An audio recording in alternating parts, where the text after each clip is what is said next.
हरे कृष्ण। आप सभी का स्वागत है। हमारा ये सत्र मैं श्रीमद एसी भक्तिवेदांत स्वामी श्रील प्रभुपाद को समर्पित करती हूँ, जो इस स्थान के संस्थापक आचार्य हैं। इसके बाद मैं अपने गुरु महाराज परम पूज्य गोपाल कृष्ण गोस्वामी महाराज और शिक्षा गुरु परम पूज्य राधानाथ स्वामी महाराज से भी आशीर्वाद मांगती हूँ।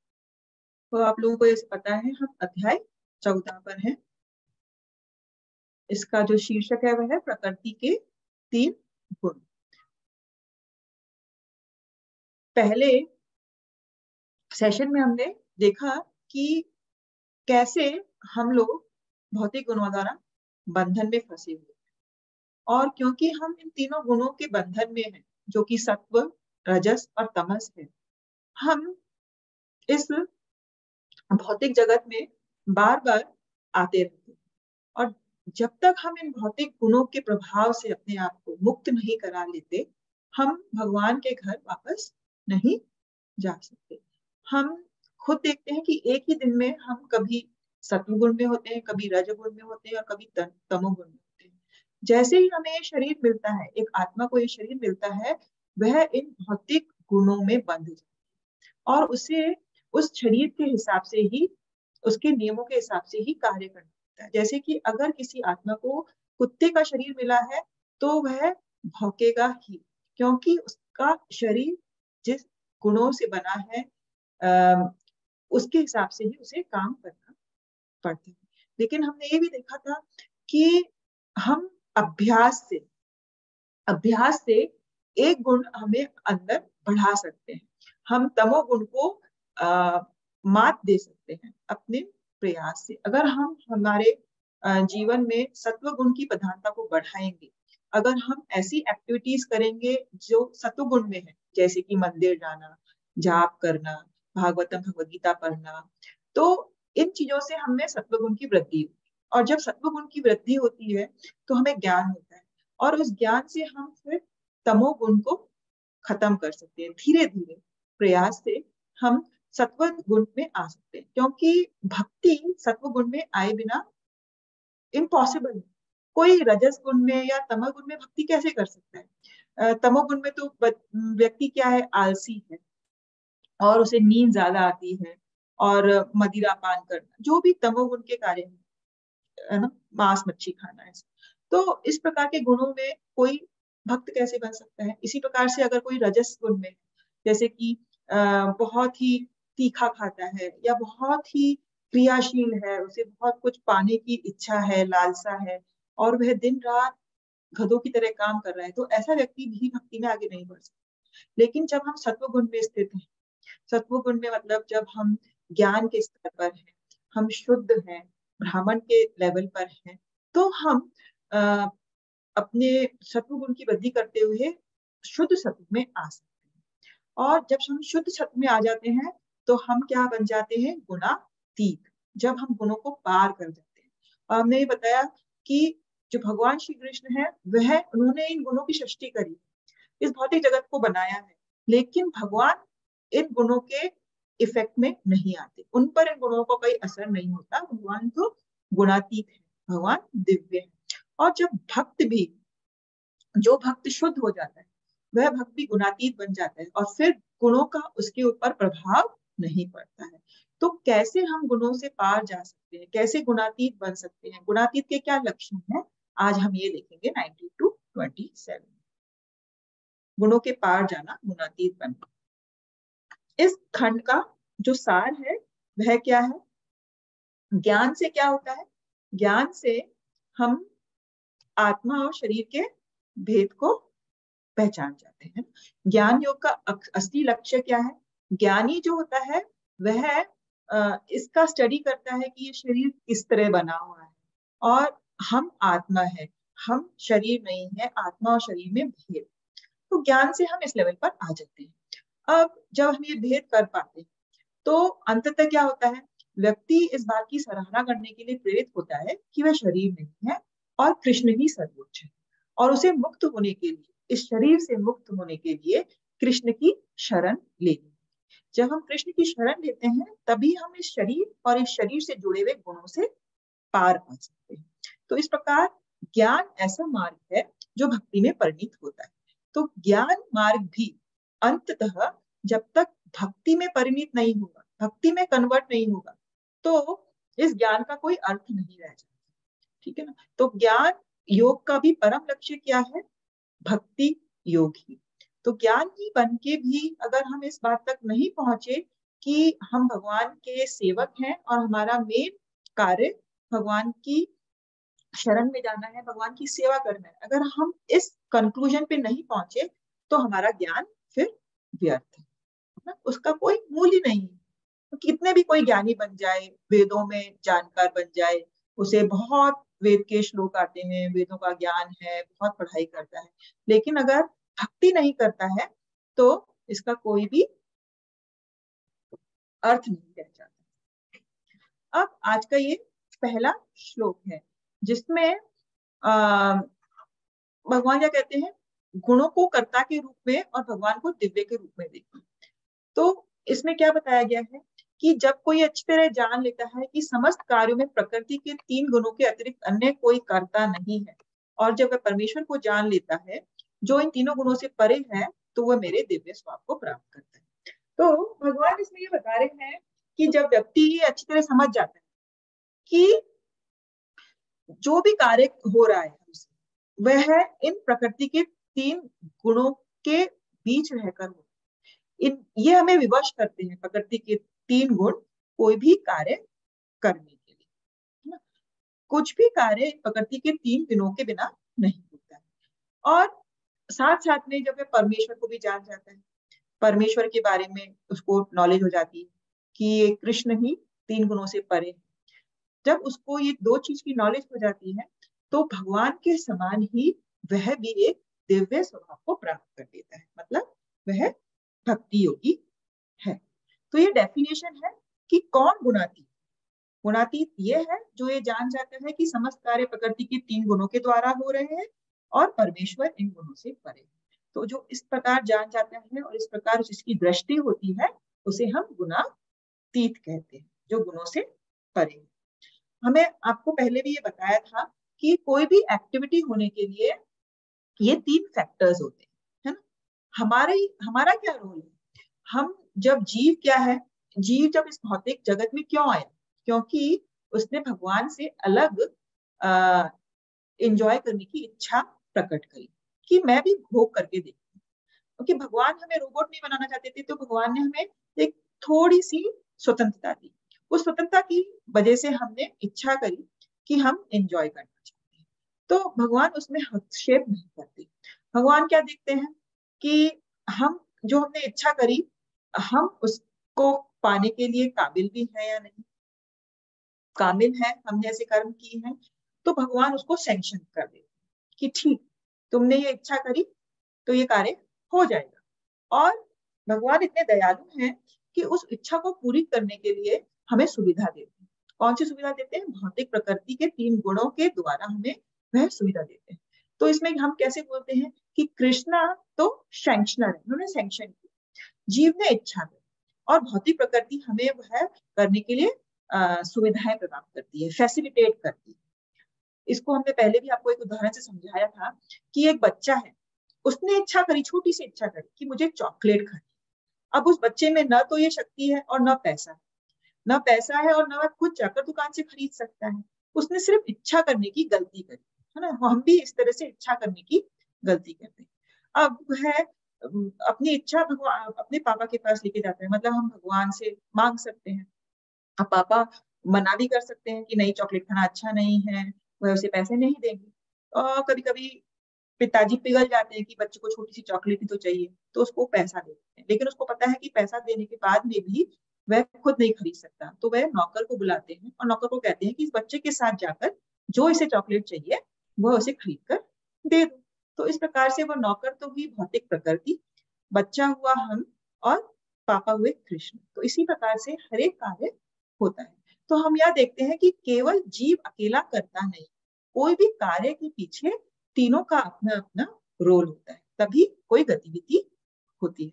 तो हम यही कह सकते हैं कि एक्चुअली भौतिक प्रकृति के 3 गुण हमें इस जब तक हम इस शरीर में है हमें नचाते रहते हैं। जैसे कि ये पपेट शो नहीं होता, पपेट को जो शो करता है वह स्ट्रिंग से नचाता रहता है, उसी प्रकार से ये रजस तमस और सत्वगुण भी हमें इस भौतिक प्रकृति में नचाते रहते हैं।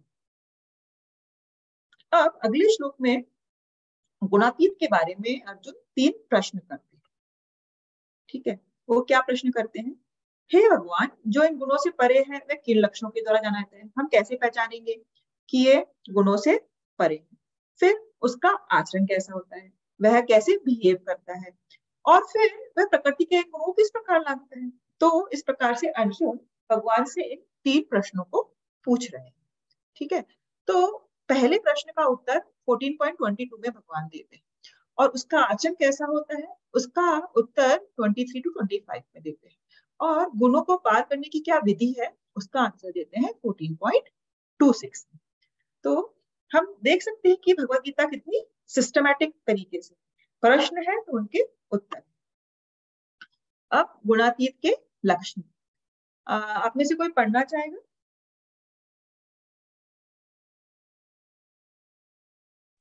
हरे कृष्णा माता जी।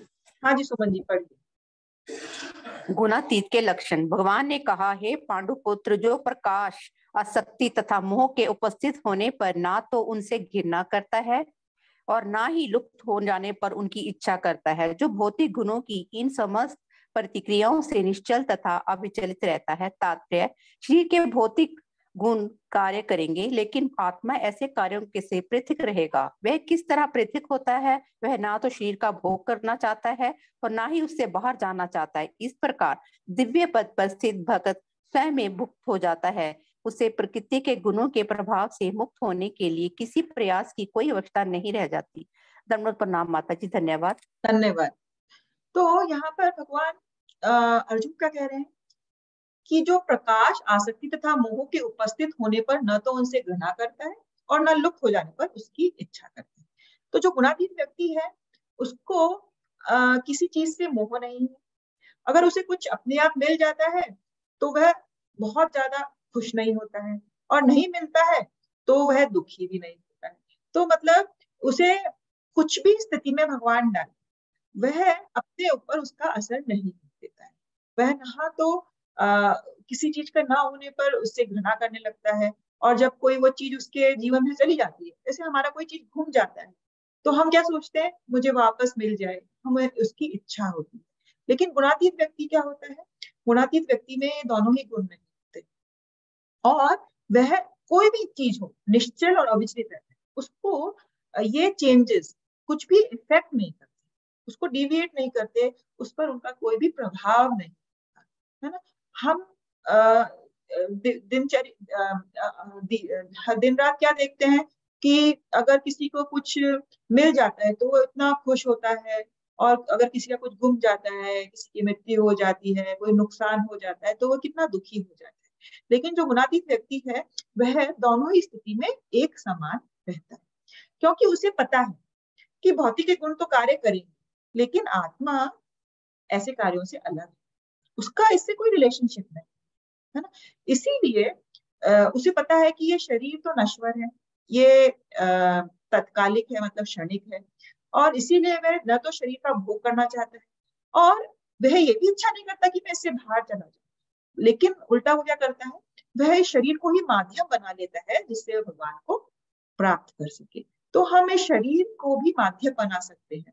हम इस शरीर से नफरत करने की जगह हम इस शरीर को यूज कर सकते हैं भगवान की सेवा में। तो शरीर के द्वारा ही, इंद्रियों के द्वारा ही तो हम भगवान की सेवा करेंगे।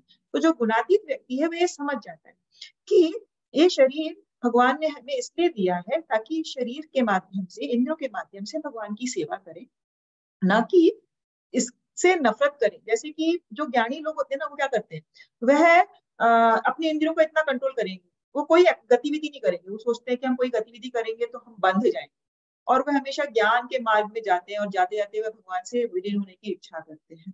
तो वह हमेशा हर चीज को से दूर रहने का प्रयास करते हैं। लेकिन भक्ति में हम क्या करते हैं, जो भी चीज हमारे पास है, चाहे हमारा हमारा धन है, चाहे हमारा शरीर है, जो भी चीज है, मन है, इंद्रियां है, बुद्धि है, हम सभी को भगवान की सेवा में लगाते हैं। उससे हम दूर जाने का प्रयास नहीं करते। तो उससे क्या होता है, ऑटोमेटिकली हम भक्त क्या होता है, ऑटोमेटिकली मुक्त हो जाता है। तो वो दिव्य पद पर स्थित होता है और भक्त स्वयं ही मुक्त हो जाता है। उसे प्रकृति के गुणों के प्रभाव से मुक्त होने के लिए किसी भी एक्स्ट्रा प्रयास की आवश्यकता नहीं होती, सिर्फ भक्ति करने से ही वह इन गुणों के प्रभाव से मुक्त हो जाता है। इसीलिए तो हम देखते हैं जो शुद्ध भक्त होते हैं उन्हें ये बॉडीली रिक्वायरमेंट्स और बॉडीली चेंजेस से कोई भी फर्क नहीं पड़ता, वह अपनी भक्ति में गतिविधियां चालू रखते हैं। अब 23 से 25 में गुणातीत का व्यवहार बताया गया। तो अब ऐसा व्यक्ति दूसरों के साथ कैसे बिहेव करे, उसे हम कैसे पहचानेंगे, ठीक है ना, उसके बिहेवियर से पहचानेंगे। हम किसी भी आदमी को कैसे पहचानते हैं, उसके व्यवहार से पहचानते हैं कि ये कैसा है। तो इसी प्रकार से एक गुणातीत व्यक्ति को हम कैसे पहचान सकते हैं। आप में से कोई पढ़ना चाहेगा ये व्यवहार गुणातीत के?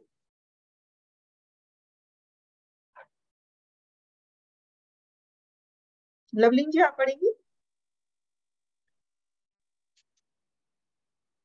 उमेश जी हाँ जी पढ़ेंगे।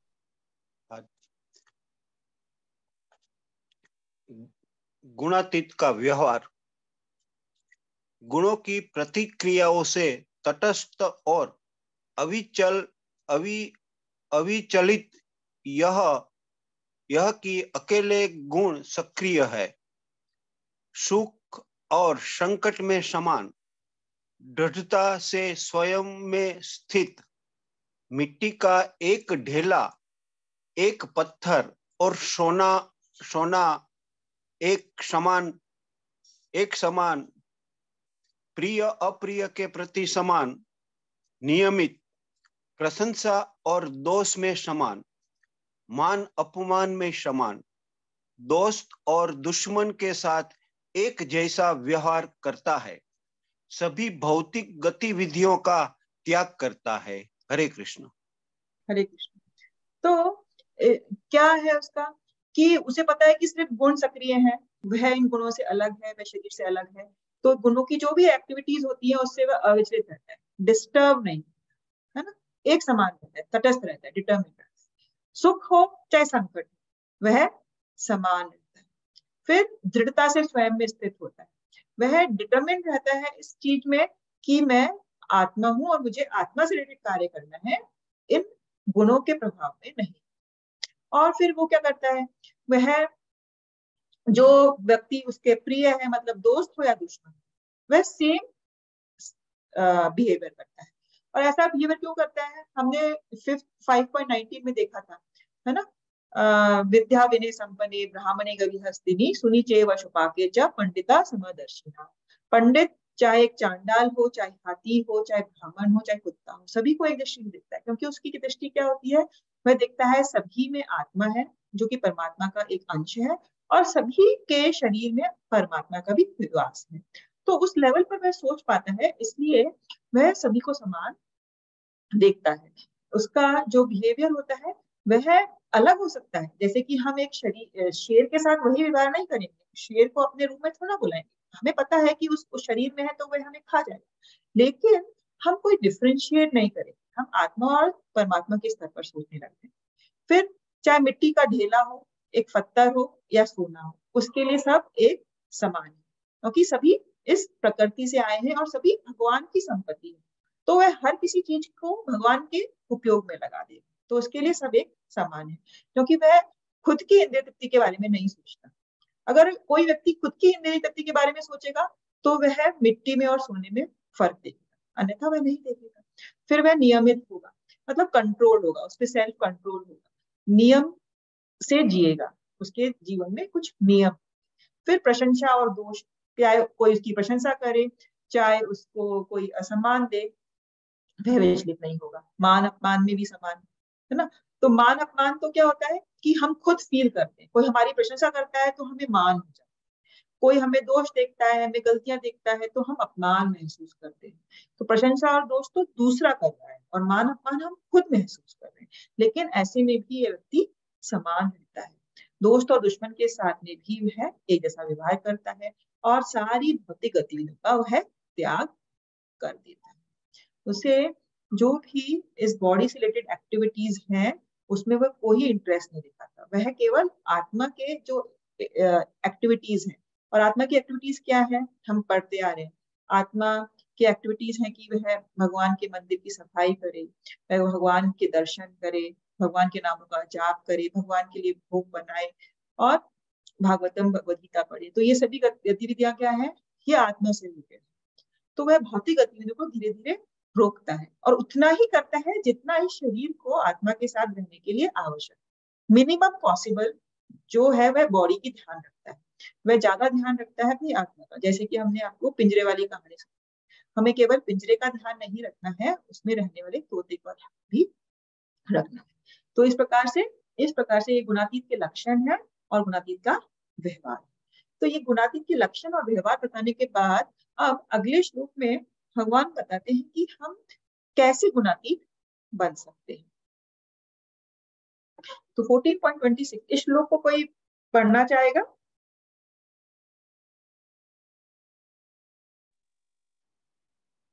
मैं पढ़ूं? हाँ जी। माच यो व्यभिचारेण भक्ति योगे सेवते च गुणा न संपतीत्य ब्रह्म भूयाय कल्पपते। जो समस्त परिस्थितियों में अविचलित भाव से पूर्ण भक्ति में प्रवृत्त होता है, वह तुरंत ही प्रकृति के गुणों को लांघ जाता है और इस प्रकार ब्रह्मांड के स्तर तक पहुंच जाता है। हरे कृष्णा। हरे कृष्णा नीता जी, धन्यवाद। है ना, ये बहुत ही अच्छा श्लोक है। इसमें क्या कहा है, माम चो विचारे न भक्ति योगे न सेवते सगुणान संकीर्तैतान ब्रह्म भुआय कल्पते। माम च ओ यो अभिचारेण, अभिचारेण का मतलब सभी परिस्थितियों में अविचलित भाव से, है ना। अविचलित भाव से मतलब डिटर्मिनेशन से, वह कभी भी भटकता नहीं भक्ति से, चाहे कोई भी परिस्थिति आ जाए, है ना। तो हम कहते हैं ना कि जो अनमोटिवेटेड अनब्रेकेबल, जो कि कभी टूटेगी नहीं किसी भी कारण से, उसको कहते हैं अविचलित, है ना। और बिना किसी इच्छा के, अनमोटिवेशन, उसको कुछ भी चाहिए नहीं भक्ति करने से उसे कुछ भी प्राप्ति की इच्छा नहीं। तो जो अविचलित भाव से हमेशा भक्ति में लगा हुआ है, तो यहाँ पे एक्चुअली ये कहा जा रहा है कि भक्त ही इन प्रकृति के 3 गुणों को लांघ सकता है, इसलिए हमें भक्ति में लगना है। भक्ति में लगने से हम ब्रह्म के स्तर पर पहुंच सकते हैं।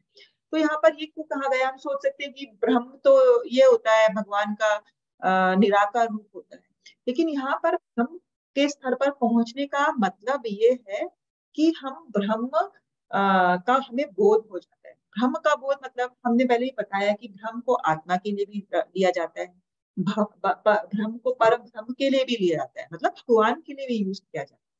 तो जो भक्ति गुणों से पार हो जाता है, भक्ति में पूर्णतः लग जाता है, वह ब्रह्म भूत प्रसन्न आत्मा हो जाता है, मतलब उसे ब्रह्म का बोध हो जाता है, भगवान का बोध हो जाता है, और इसीलिए वह हमेशा प्रसन्न आत्मा है, बहुत प्रसन्नचित रहता है ऐसा व्यक्ति। कभी भी आप उसके मुंह पे दुख की कोई रेखा नहीं देखोगे, शांत रहता है। आपने कभी शुद्ध भक्त को देखा है, हमेशा इतना शांत उसका स्वभाव होता है, उसे कोई भी चीज डिस्टर्ब नहीं करती है, क्योंकि वह अपने ही अंदर एक अनुभव कर रहा है शांति का, सेल्फ रियलाइजेशन की वजह से, है ना, आत्म साक्षात्कार की वजह से, परमात्मा साक्षात्कार की वजह से, भगवान साक्षात्कार की वजह से वह एक शांति का अनुभव करता है ना। जैसे हमने कहा था कि 5.29 भोक्ताराम्य तपसाम सर्वलोक महेश्वरम सुहितम सर्वभूतानां यात्वा माम शांतिम रक्षति। जो भगवान को भोक्ता समझता है, भगवान को ही कंट्रोलर समझता है, भगवान को ही सब चीजों का रिसीवर समझता है, वह एक शांति का अनुभव करता है, क्योंकि वह ब्रह्मभूत स्तर पर होता है। तो यहाँ पर फिर से भक्ति को ग्लोरीफाई किया गया, शुद्ध भक्ति से ही हम इन गुणों को पार कर सकते हैं। जैसे कि आपको 7th चैप्टर में भी बताया गया था, 7th चैप्टर में 14 श्लोक था, वह क्या था, देवी हैषा गुणमयी मम माया दुरत्तया मामेव प्रपद्यन्ते मायामितां तरन्ति ते। प्रकृति के 3 गुणों वाली इस मेरी दैवी शक्ति को पार करना बहुत कठिन है, किंतु जो मेरे शरणागत हो जाते हैं वह सरलता से इसे पार कर जाते हैं। तो यहाँ पर हमें बार बार ये बताया जा रहा है कि हमें भगवान की शरण लें। अगर हमने भगवान के ऊपर सब कुछ छोड़ दिया, अपने दोनों हाथ छोड़कर भगवान को पुकारा, तो भगवान हमें बचाने आ जाएंगे और इन गुणों से पार करने में हमारी मदद करेंगे। इसीलिए भगवान 18 अध्याय में क्या कहेंगे? सर्वा धर्मान परित्यज्य माम एकम शरणं व्रज, माम एवं पापेभ्यो मोक्षयिष्यामि मां शुचि। मैं तुम्हें समस्त पापों से मुक्त कराऊं। तुम सारे धर्म को छोड़कर मेरे एक शरण में आ जाओ, मेरी भक्ति करो। तो भक्ति ही एक माध्यम है जिसके द्वारा हम उनको पार कर सकते हैं। ये इस चैप्टर का आखिरी श्लोक है।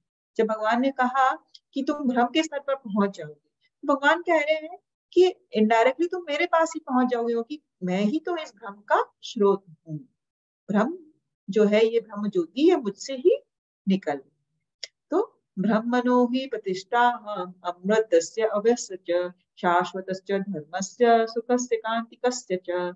और मैं ही उस निराकार ब्रह्म का आश्चर्य हूँ जो अमर्त्य, अविनाशी तथा शाश्वत है और चरम सुख का स्वाभाविक पद है। तो एक्चुअली जो ब्रह्म है वह भगवान से, ब्रह्म जो है वह क्या है? ब्रह्म ज्योति, वह भगवान से ही निकल रहा है। जैसे कि अगर हम देखें कोई सूर्य है और सूर्य की किरणें हैं, तो सूर्य और सूर्य की किरणों में कोई अंतर है भी और नहीं भी, है ना। हम कह सकते हैं कि किरणें भगवान की एनर्जी है ना।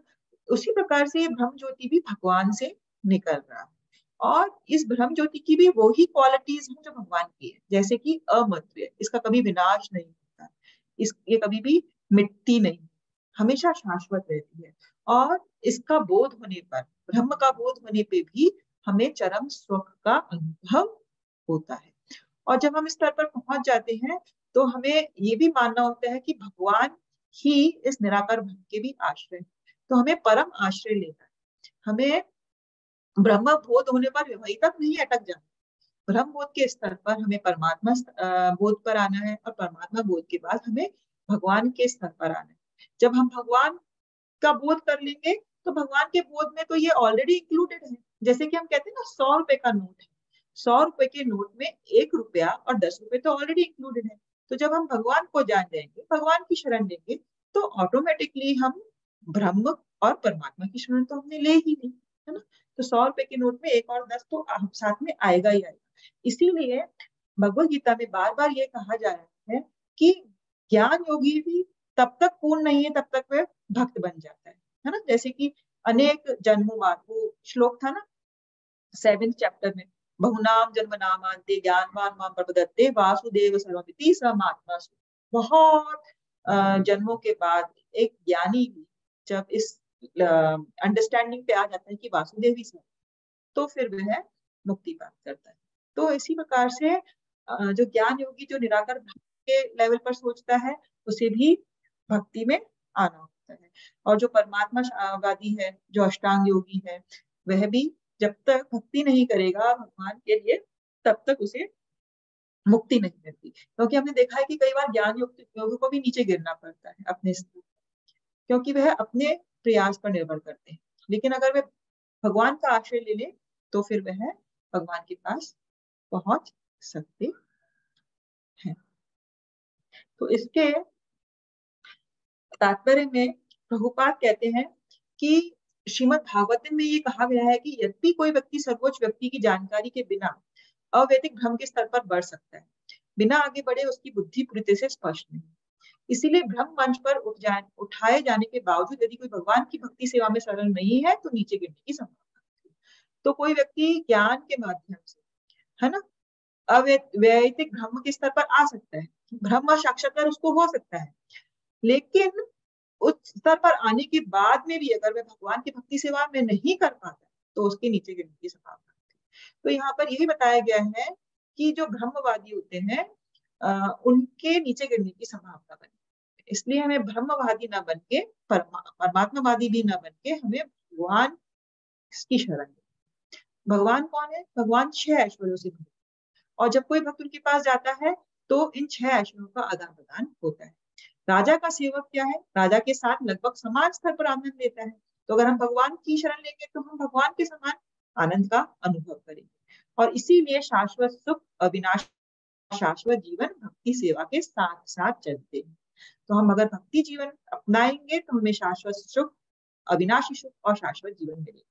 इसीलिए ब्रह्म की प्राप्ति या अनंत काल या अविनाशिता भक्ति सेवा में ऑलरेडी शामिल, इंक्लूडेड है। ये पहले से ही एक व्यक्ति के पास है जो भक्ति सेवा में लगा हुआ है।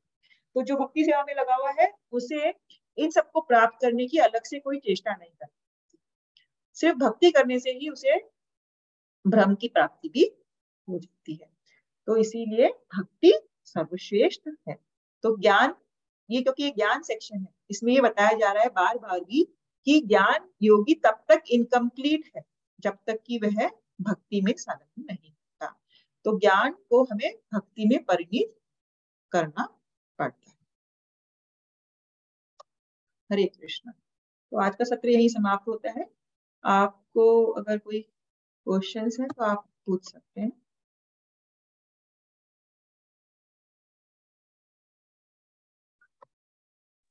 हरे कृष्णा माता जी। हाँ जी। ये